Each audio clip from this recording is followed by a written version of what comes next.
Hello friends, welcome to my channel, a channel for learning simple coding. If you find this video to be helpful, please like, share and subscribe my channel. In this video, we are going to understand how we can add Google and GitHub authentication by using Spring Security in any Spring Boot application. In last video, we have login with the help of static username and password, but here if you want to add Google and GitHub, you need to add client ID and client secret ID from the Google and GitHub. How to generate these? This is a different approach. You can go to YouTube, and in my React or Next.js application, I have explained in separate video how to generate this, but it's so simple. Just go to the developer account of Google and developer setting of GitHub. From there, generate your client ID and client secret for Google and GitHub or Facebook, whatever you want. Just you have to copy paste here. All things I have just copy paste here, all the mechanism for security. Remember that you have to add this. Now you have to go to your application and you have to create one configuration file. So I say class here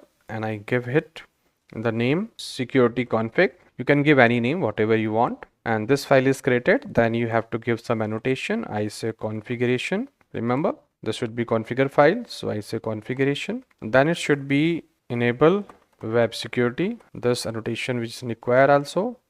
So I say enable web security. This is also required. Then I say public security filter chain. Then I have to generate a beans first of all. So I say bean, and here I say security filter chain, and I say security filter chain is a function. Here we have HTTP security, and I say HTTP is the object, and we should throws exception from here like this. Then I have to import this first of all, beans. Then I have to import this also, and then I have to import this also. Then I need to exception class. Okay. Then I need here return http.build like this. Then I have to configure this. So I say http request like this, authorize HTTP request.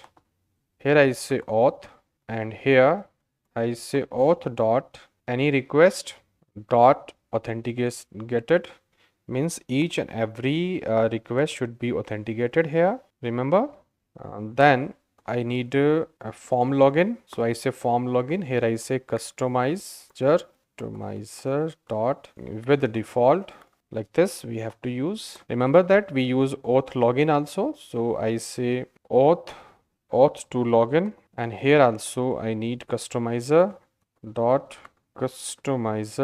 with default. Remember, and here I just do this.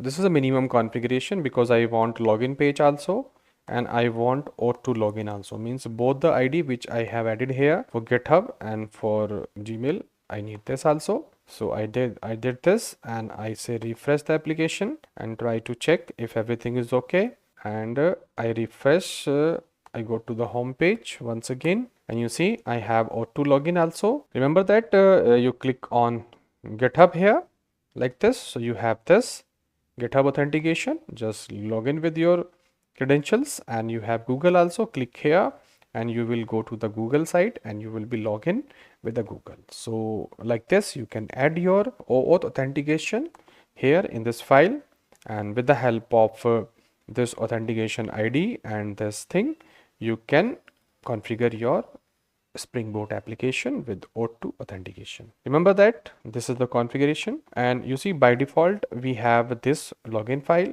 If you want to change this and you want to make customize the login page, you can also do that. For that you have to modify this login page because we are using customizer default. You have to change this, you have to change this also. You have to specify the specific login page and logout page and successor page. There are more to make configuration here. You can take help of the documentation also. Just you have to modify this. If you want to change the default login page or logout page, anything you can change. It depends on you what you want, but this is a fundamental to understand how you can add Spring Security in your application. If you like it, please do subscribe. Thank you for watching this video.